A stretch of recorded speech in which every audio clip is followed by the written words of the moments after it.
Pegcity Soundoff. We're back. Thursday, August 6th. And when I laid out the schedule for this month, I really wanted to get a Cosmic Cat band. Right before Cosmic Cat. And here we are. And there you are, up on the name, Norman and the Smoke. Back for, I believe this is the second time you've been on. Yes, it is. That's correct. Yep, second. It was before you went on the Western tour last year. Right. And then here we are today. Second time on, guys. Let's hear. Actually, you know what? Before we get to that, I just want to quickly shout out my sponsors. In the top right corner, where Travis is sitting, you see Trave Media. He is up there, and of course, Sid from Musicians and Friends, covering Dawn right now. Musicians and Friends, check them out on Facebook. 6,000 or so members. I mean, stuff always happen on there. If you're looking for anything local, you're probably going to find it on that page. And of course, my buddy Chase at CDL, year-long sponsor. Wouldn't be happening without Chase. Thanks, buddy. CDL Architectural Cladding. If you're in the trades, awesome. If you're looking to get into a different thing, give Chase a call. He's looking for people. And, big thanks again to Chase and Musicians and Friends and Trav up in their top right corner there. Now, to the band, the guest tonight, Norman and the Smoke. We got Travis, we got Don. Tell us about Norman and the Smoke. Who are you? Well, we sort of came. We had Trav. You should probably tell the story because it was a booking that you had. It was our old band Low Down on the Dirty Rotten had a talk to Sky at Bulldog, and our old singer Amy. She essentially discovered Bridge City Sinners long before anybody else. She had this knack of finding bands early, and we told Sky, if you ever get a chance to get this band, you got to get them. And then they were coming, and we were supposed to play a show with them, and Days and Days. And then COVID killed the show. So when they came back, our band had broken up, but Sky called me and said, you wanted me to bring this band, and I'd really like you to be on the bill. Do you have anything going? I know Lowdown's done. And I called Don and said that Pat was my roommate, so I basically called Don and said, do you think we can throw something together in a month or two? And we planned one show. We played the one show, and a bunch of other people were there and asked us to play shows with them. And it sort of snowballed. Yeah. So it was almost an accident. Well, that's incredible. Yeah. What a cool story for our local music scene as well, right? It's always cool to hear how bands form and kind of where they started and where they're at now. And I mean, you guys did like I mentioned at the start, you did your tour. I mean, this is an established band right now. So, of course, you got this big show coming up, which people see behind me. I mean, look at that lineup. My goodness. And it's missing a couple names because all my screen's cut off. Cosmic Cat, of course. Couple reasons you're here today that I really wanted you to come on. To talk about Cosmic, but also to talk about this fantastic EP that came out in, I believe it was May. Yeah. Carry on, or do you want to? Oh, yeah, no, just fantastic. I've listened to it a bunch. I can tell you outright my favorite song on it, and I'm going to mess it up, so I'm going to pull it up quick. And it is, it's the first song, Devil in the High Hole. Oh, okay. Yep. Yeah. Fantastic. Yeah, I like that one too. Energy right off the start. And before we were live, we were just kind of talking about it. And, it's so fresh out there. And it's no knock on any of the local bands out there. But it's just a different sound you're hearing from your band. It's different than what a lot of people are doing. And it really caught my attention. It was like 15 seconds into the first song. I'm like, oh, yeah, this is going to be good. Let's talk about this. Talk about the recording, the writing, everything. Well, I think that it's important to sort of like a lot of these songs are old songs. Were songs I wrote maybe 15 years ago, right? Not all of them. Some of them we wrote for this band, right? But this was us throwing together a set of some songs that we thought would work with a Bridge City Sinners set, right? I mean, that's really what it came from. And so we had these sort of rootsy kind of songs, and then we had to find a sound, right?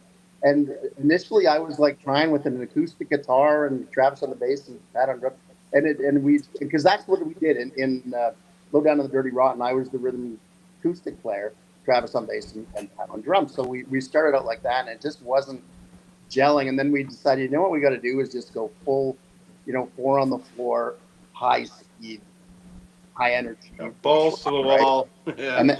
And Pat is essentially a punk drummer. I mean, I don't want to limit him to that because he's an amazing drummer in many ways, but that's where I think if he was here, he'd say that's his lane. And he just brings that energy to that kind of music, and it created something that I was unexpected in a way.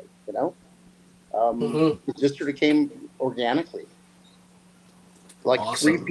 three people sort of trying to figure out how to make this sound work, and that's what came out of it. So, and I think that comes out in the EP. Like the idea was to create something that was very warts and all, like has there's mistakes in it, lots of mistakes in it, because we did tons of one takes for a lot of those, right? And it was just like, no, it's really good enough. Let's carry on. It's like we're playing a set, and that's what we put out there. And I think the production, the way that we had, oh gosh, Travis, help me, the guy who Kalen, or Yeah, yeah, Kalen.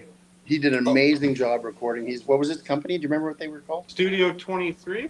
Well, that was where Yeah. studio was. Studio was 23, but Kalen is an amazing sound engineer, and he put these songs together for us. We got it mastered, and you're going to have to help me with that again too, Trav. Who was it mastered by? Oh my God, I'm brain dead right now. Oh my God. Oh, jeez. We'll think about that, and I'll come back to it. I don't want dead air on your show. No. Yeah, unbelievable. I can't even think of his name right now. It'll come to us. Yeah. But Anyways, Kalen, he does great work. Oh, he does. Yeah, 100%. Yeah, he does. He's well known too. So the fact that I yeah. can't remember his name is killing me. Yeah. So, anyways, that the whole experience was like super chill and great recording experience, and the process of he also mixed the songs for us. We put those together, and he just was I don't want to. He just was such a pleasure. Kalen Penner, his last name's Penner, and he's like really. I want to just shout out. He was incredible to work with. I recommend him to any other bands out there for sure. Mm-hmm. Yeah, for sure. Yeah, just a couple of comments here. Thomas Henry, Kalen's outstanding. Yeah, like he's worked with a lot of really good bands, and it's a big sound. It's so good. And Rusty, she just said, "Hey, boys." Hey, Rusty. Hey, Rusty. Hey, Rusty. Yeah. So anyway, the album. Tell me about Studio 23. How did recording all go with everything? It was like I said, the idea was to be really sparse with it, right? And I think when I say that, it doesn't sound sparse at all. It sounds most of it was live off the floor, one take. Wow! Like really, I did one guitar take. I doubled up the guitar, right? That's the only thing where it wasn't quite like live, because I doubled up the guitar because that's what you do when you're recording, right? And so I did one take live. And that was basically the first take on every single song. We just did. I don't want to. We probably took a couple of takes on a few songs, right? But it was like literally we got. Actually, I punched in like a short period of one song, and the rest of it was all live. Yeah, right. Wow, it was amazing. It was all, and a lot of the ones we used were the first run throughs as well. So I did. We played every song about 3 times, and then took the best, but almost every time it ended up being the first. Oh, cool. Yeah. And then on the second day, I did the backing guitar tracks and the vocals, all the vocals. And the vocals, I think, like I did them all in one take. My vocals were one take as well. Yeah. Yeah. We just went in there and did it, and it was just like, so we did these 6 songs in. I want to say it was they were 10-hour days, Trav? Yeah, we did 2. It was supposed to be 2 10-hour days, and I think we were like 3 hours early on the second day we were done. We got it all recorded in that much time. I don't know. To me, it felt like that was like exactly how I wanted it to go. I wanted it to. And Pat's like a metronome, so everything's bang on. Yeah. Wow, that is so cool to hear. And that's something that would really attract someone to listen to it as well, right? If you're going in on one take, you mentioned that kind of start there a couple couple mistakes in it. I personally didn't hear it, but you'll know where it is. But it's also that's what brings out a rawness of a recording too, right? Oh, 100%. And And I don't even necessarily listen to them and hear them as mistakes now, right? Like there's one time, and it's in the song Jelly Bean, and it's I run out of breath before starting the next line, oh, and I was like, oh, whatever, I'll leave it. And I love that part now. You know what I mean? It's that it sounds so like immediate. mhm. So uh, yeah, Studio 23, great place too. Oh, beautiful Great building, studio. Beautiful beautiful. studio. yeah, that was real nice. That was real nice. So you Um, like that first one, eh? You like that? I really do, and you know what? I think for me, I think what really caught it, and like I've mentioned before, it was just I'm just looking at the songs here again, and um, I think what it was for me is it was just something so different than I've been listening to recently. I've been listening to a lot of very different stuff and trying to expand my horizons of what I'm listening to, right? And then when I put it on, and I'm like, oh my god! And I've heard some of your older stuff. I think there's a song called Escape. Escape Escape the the Grave. Grave. Escape Yeah, the Grave. Okay, so there's that, and then I remember there was another one too. And God, I'm horrible with Smuggler, names. the smuggler. Smuggler. Okay, so like I've heard them before, but then just putting this on, it was just like it's so different than anything I'm listening to right now. So like I said, in the first 15 seconds, it really just caught me, and I had a good run through. And the other song that I really liked was I'm gonna just screw it up here, Mi Casa Su Su Muerte. Muerte. Su Muerte. Yeah. Muerte, yeah, and that's a good one too. And it really like the feel of the song is so super cool. I don't know, it's just so different than anything I'm currently listening to, and that's just me trying to listen to different genres right now. And and I'm sure you guys have felt it before, where you run out of things that I get this quite often, and it's terrible, but you run out of things to listen to where it's like, I need something new, I need something fresh to listen to. And like I said, it's no knock on any other bands. It's just sometimes you need something fresh, right? I remember when I was younger, for a year I was really into like Dr. Dre and rap stuff, right? And Yeah. then Yeah. eventually I'm like, I need to get back into rock music, and I couldn't even tell you what band it was, but there was a breaking point where it's like boom, and then I don't think I've listened to I don't think I've listened to that, like Dr. Dre stuff like that. I haven't listened to that since I was like at that age, right? Like 16, Sure. right? Right. And but you're always expanding your horizons, and I've said a million times on the show about my 60s California revelation, which is like a real thing where I kind of ran out. I'm like, I don't know what I want to listen to anymore. I need something new in my life. And sure enough, the thing new in my life took me back, 60 years. And I got into 60s California music. And yeah, it's just sometimes you just need something fresh in your life. And this is an EP that just really did it for you. And I'm really excited for you guys to, really get this out there and have people listening to it. I'm looking forward to seeing you live again. You're a great live band. Last time I saw you was Punk Fest last year. Right. That was quite a while That ago. was a Yeah. fun show, actually. That was a That was great super show. fun. Yeah, That was incredible. right after Yeah. our tour, and we were actually pretty playing it probably at our best. I think at that point for sure. You're Oh, when you're coming off tour, you're just like everything's second nature. it was nuts. It was like Punk Fest itself was great, but yeah, Yeah. your set was just unbelievable. So which kind of leads us to what's coming up. And I mean, tomorrow is the start of Cosmic Cat. You go on Saturday, and I believe you're on at 2 o'clock, if I'm not Yeah, that's mistaken. Yep. correct. Two. We're kicking the things off on Saturday. You're kicking it off. Tell me about Cosmic Cat. How did this all come about for you? Oh, I think Tracy Trav. reached out Yeah. to me pretty early and asked if we'd be interested in doing it, and we said absolutely. Mm. Yeah. Like, what a lineup, though. I mean, some Oh, of it's yeah, it's cut off. great. You can't see some of it; it's cut off. But I Yeah, mean, it Yeah, no, is. it's definitely a great lineup, and the Friday night's incredible too. yeah, Yeah. yeah. You were Yeah. you were talking about a band before we went live, Sins of Four, Yeah. and Yeah, I've we played with them a never bunch of seen them, times. so looking forward to it. This is a great Yeah. recommendation. Really looking forward to that. I feel like I got to go Friday now too. Yeah, you do because they're. I mean, the other bands as well, right? Don't get me wrong. It's just I've played with them a bunch of times, and I know the guys. Yeah, Right? But yeah, and I believe Goon is also on the Friday, yeah, Yeah. and Sans Regrets. Yeah. So the Right, Friday and night I they and come. I Great Sanford steelhead Redder. I too. The haven't great seen. steelhead are fantastic playing at 4 on Saturday. Ah, Good buddies of Steelhead are ours amazing. too. Great band. I think Cody's actually playing Friday night with Psycho 78s and then singing in Steelhead Saturday. And I have to shout out for not shout out, but I mean I have to say that Sanford Red are also a really amazing band to see. Absolutely. yeah. 100%. Rachel has so much energy. Yeah, Oh, yeah, so good. Rachel.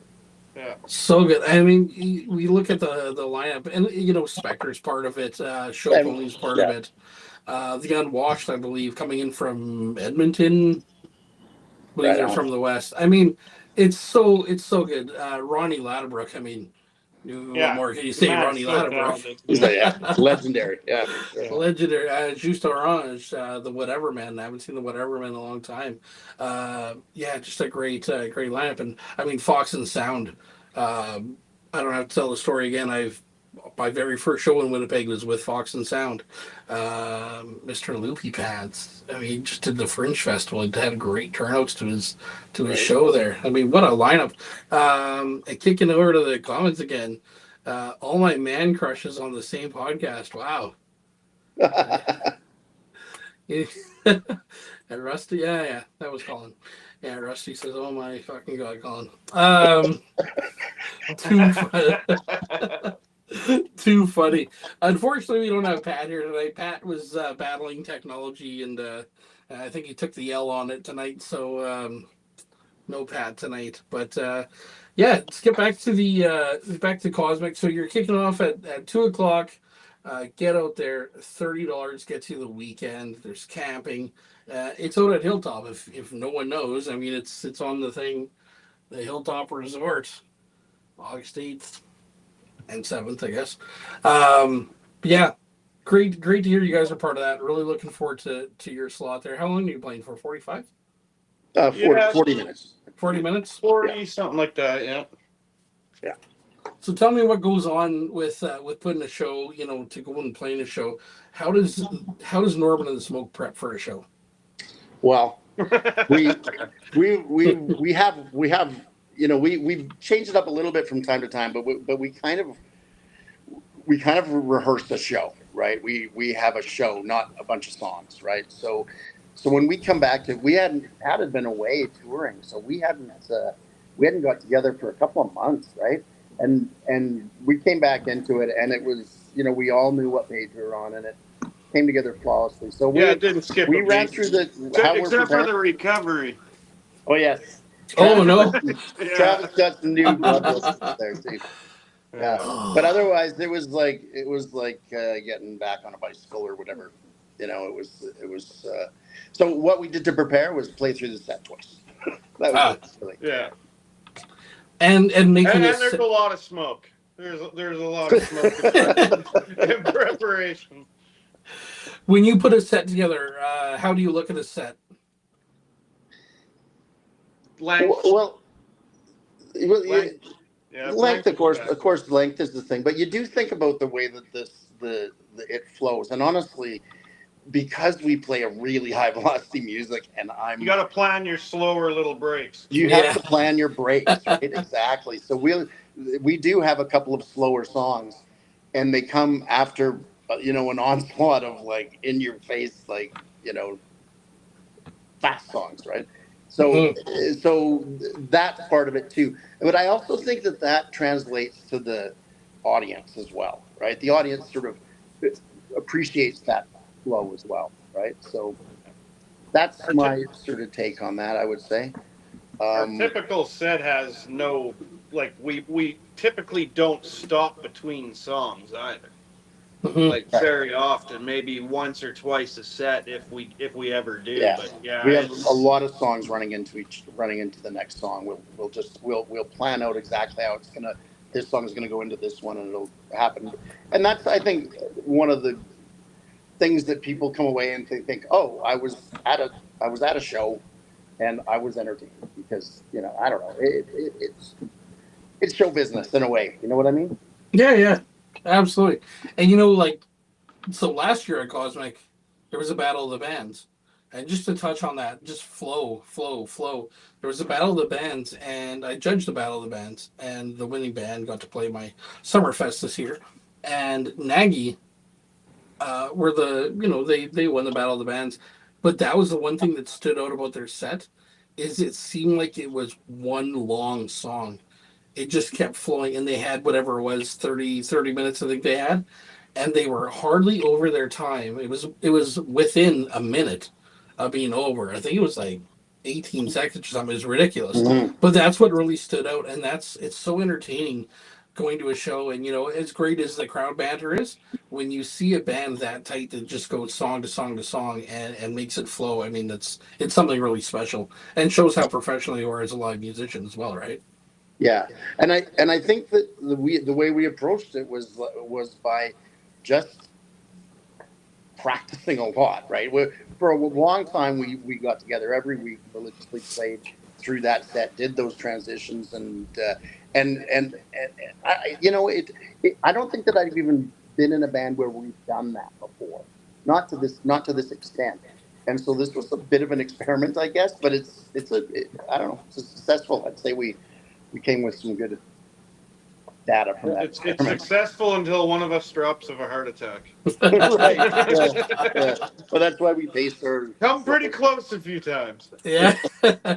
Terry Ferguson says, "Yo, people, hey Terry, what's going on, buddy?" Um, Hey, Terry. Terry from Car 287, of course. 287. So here I am wearing an Omen shirt. Can I get a Norman in the Smoke shirt? Is there Norman in the Smoke shirts out there? We have to do another run of merch. We haven't really been too active in the last little bit, so we didn't get anything ordered up. But we will be doing another batch of shirts, and we will make sure one goes your way. Right on. Yeah, Love it. sure. Awesome. Merch on We the do way. have we do have patches and pins and And coffee cups CDs. and We got CDs CDs printed. and Yeah, of we course. do have crap. Terry's admiring the green strings. Yeah. Super cool. Talk about instruments for a second. Travis, tell me about this bass. How long have you been playing it? Do you refer to it as a stand-up bass? I guess about 8 years now. I always wanted one, but where do you put them? Yeah. Right. So I ended up getting a studio, and my first bass, the green one that I have, that's all painted up. That came from Greg Arcade. Actually, they used to country bang that thing all over the place, and then basically he hooked me up with it, and I started playing it, and I just never looked back. I've got a whole collection of electric basses that do not get touched. Wow. This one is actually a full size, so it's massive. It's over 100 years old. I found out. I bought it off Kijiji and then took it to my guy, a violin guy who repairs them for me, and he set it up for me and basically informed me that it's really old, and it's got weed whacker strings on it, a deuce bridge. It's actually got a pickup on the back of the fingerboard, so it picks up your slapping. Okay. Pick up on the bridge wing that picks up the low end, and you can actually bridge it out to 2 amplifiers. So some guys will actually use a guitar amp with reverb on the fingerboard. And myself, I just run it mono to 1 amp, and I use the tweeter in my cabinet, and away I go. Cool. Yeah. This is something that stands out with the live show too. Seeing you with that, and of course, Dawn, I said at the start before we went live, I asked you about your Rick that you have. Such a cool guitar. Yeah, the 330. It's a classic for sure. Love it. Yeah. How long have you had it? For 3 years, I'd say.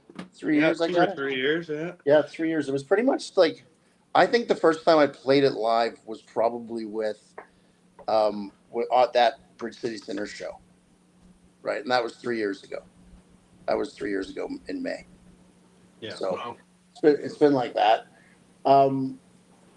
Yeah, and it's a great, and I play that through a Fender Supersonic. It's Travis's amp, and it's sounds awesome. I don't play. The only pedal I use is the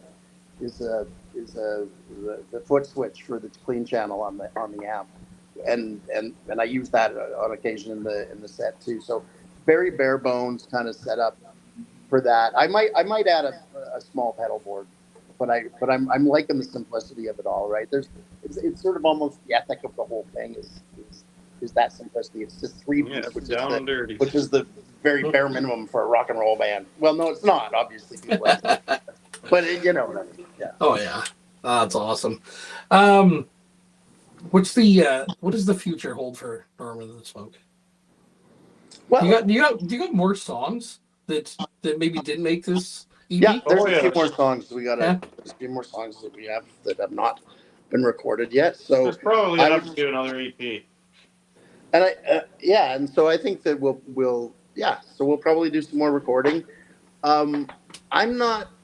We've talked about maybe doing sort of little mini tours. I'm probably not up for doing the scope of tour we did last summer. That was a lot for my 58-year-old. Well, I guess I was 57 at the time, right? But it's getting a bit hard on my old bones. But we'll see. These guys are young and they carry all the gear, and oh, You so need we'll see. roadies. Roadies. They talked me into the last one. They could talk me into another one, right? Who knows? Yeah, what an experience though. And the tour, everything went, besides the usual tour stuff, everything went well for it. You went all the way out to BC. Yeah, Yeah, all the way up to yeah. Vancouver. Played like Vancouver, Chilliwack, Kelowna, BC. Prince Cal. Albert, What's that? Calgary, Prince Albert, Calgary, Edmonton, and Saskatoon. We missed Regina. We couldn't get a gig in Regina. We wanted to. So basically we hit all the major prairie cities and a couple of places in BC. So it was fun, super fun. It was a crazy experience, bucket list kind of thing, you know. Yeah, absolutely. That's cool. It wasn't just like you did a good sized tour, and now I think it was 9 shows in 11 days or something. Yeah, something like that. Yeah, that's doing it. I mean, now if you decide to do it, now, and it's always been there, but Brandon is kind of there's Yeah, people 100%. recognizing Brandon. We've yet to play in Brandon. No, and I really want to play in Brandon too because I like Brandon. I go to Brandon all the time, right? Oh, yeah. So it's a cool little town, cool little city, and yeah, and I'd love to play there. And I've heard lots of bands say it's great to play there. They have great shows there. I've taken my band up there twice. Yeah. Is that me? That might be me. I've taken my band up there twice, and it's fantastic. The East Side Hall is great to play in. I know the 40. I haven't played there, but I've heard that's great. But yeah, East Side's doing great. There's a lot of Winnipeg bands going out there, and the one thing I find about Brandon is you could put like my band, which is more like indie rock. You can put us in with a hard rock band, a metal band, and we were worried when we did it the first time, and it worked out fine. Everyone seemed to like it, and yeah, doing great things out there. And I know Pat has connections out in Brandon too. So Yeah, he's played out there a few times. Yeah. Yeah. He'll be out in Brandon. He's got some connections. Yeah. yeah, So I'm, those sort of short little jaunts, even out, even a day trip, even if it can be back in a weekend, then I'm down with it. Yeah. Travel, but staying away like that's getting a bit hard. You know what I mean? yeah. So anyway, that's just for me. Who? Here's kind of a random question of it all. If I asked you what band, artist, whatever, figure in life, who got you into music? Ooh, that's a tough one. It's hard to say one band. Like I have a lot of my musical inspirations tattooed on my back. Like I have Hank 3 on my back. I got Mike S from Social D. I got Johnny Cash. When I was young, I loved Motley Crue. Mm-hmm. So yeah, it's hard. It's hard to say, man. There's so many artists that influence. Violent Femmes were another one that I absolutely love. So it's hard to put my finger on one band that really got me into music. Yeah. I mean, like in terms of like what, like the kind of music I wanted to play when I got my first guitar, it was definitely punk, right? It was definitely punk. It was the very, very first punk show I went to, and it was in 1983, and it was that one that Social Distortion made a movie about. It was that same tour in 1983. Do you know what I'm talking about? Another, what's it called, Travis? That movie, Another State of Mind or something? They do I don't even know. Anyways, they did this. They did their documentary, and to me, it was shortly after that I bought my first guitar. So I don't know, like, yeah, punk rock was what I was listening to when I bought that. Social Distortion comes up quite a bit. They're a pretty inspirational band. One thing I've taken from them is their openers when they tour. I mean, I think I've seen them three times. Three times, yeah. The first time, Lindy Ortega opened, which is kind of like a country thing going on, and I discovered her through it. And I love Lindy Ortega, man. She's a great. And she may or may not be on the podcast on a future date. Oh, nice. But I won't confirm that yet. All I will say, it's a long time coming. I've been working this one for a while, but she's working on new music right now, and one of my old bands covered "Murder of Crows" for song. No way, that's a good one. We did a good version of it. It was badass. Yeah. Super cool. I remember I saw her at the Park Theater, and they there's a big storm between Minneapolis and Winnipeg. I'm not sure whose mic that is, but yeah, fantastic. But then the other person who opened for Social Distortion that I saw was definitely not mine. Bro, turn my sound off for a second. See if I can do that. There we go. Yes, so far. I'm plugging mine. Okay. All right. Yeah, I'm not sure. Anyway, the other person was Jade Jackson, who debuted Pegcity Soundoff almost 2 years ago. Oh, wow. And another country person that came through, and I guess her mom went to school with Mike Ness or something, and yeah, she was the very first episode of Pegcity Soundoff, and like I say, it's almost 2 years ago. So that's really something that stood out for them, is seeing Social Distortion and some of the bands that they tour with, and it's super cool because it's a little unexpected, but it just opened the doors to listen to new music. But yeah, Lindy Ortega was the big one for me. I really got into her after that. So yeah, sorry to derail your story because I got excited about Lindy Ortega. Yeah. Sure. Yeah, man, it's good. Yeah, I'm not sure what that noise is. Well, go ahead. You know what? I want to say, because that other band that I was talking about, we did that Lindy Ortega song. We did a number of songs on this EP that we've done that I recorded with them, and I think that's an interesting thing. Unfortunately, we used to have them on Spotify, but they got taken down eventually, and that's unfortunate. But it's interesting. You can listen to these old songs. I'll send you some of these songs, Joel, and have a listen, because you might find it awesome. At the so different sort of approach that we took to some of these songs. You know? Awesome. Love that. Yeah, I keep unplugging my mic. I don't know if it's mine or what. I don't know. I'm just in my iPhone mic, man. Yeah, it might be my cloud thing here, my cloud lifter giving out. I don't know. Travis is surrounded by electronics there. That's awesome. Right on. So Cosmic Cat come up. Is there any other shows you want to talk about? Do you have anything else lined up? We got nothing lined up right now. We were just sort of waiting for Pat to get off tour. We had this thing going, and then we're gonna sort of regroup and plan some shows for probably the fall, I would think. At this point, yeah. So keep an eye out. First, we'll probably plan out a regular haunts like Tapos and Tapos. That's where we tend to play. Right on. Well, thanks, guys. Thanks for jumping on. Thanks for talking about the new EP, which is fantastic.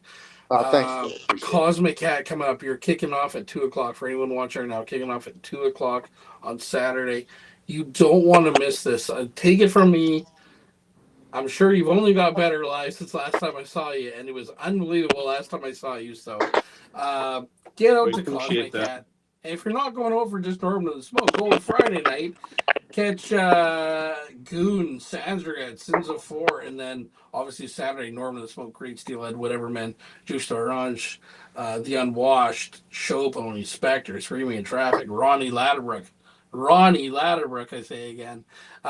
So much going on. Head out to Cosmic. Catch these guys out there. They'll be out there all weekend. Right on, guys. Thanks for jumping on. Yeah, Hey, thanks, Joe. thanks for Talk having to you us, soon, man. man. Right on. Yeah, Okay, we'll see you I'll next catch weekend. you on Saturday. Right You on. bet, man. We'll see you there. Okay, you Yeah. bet.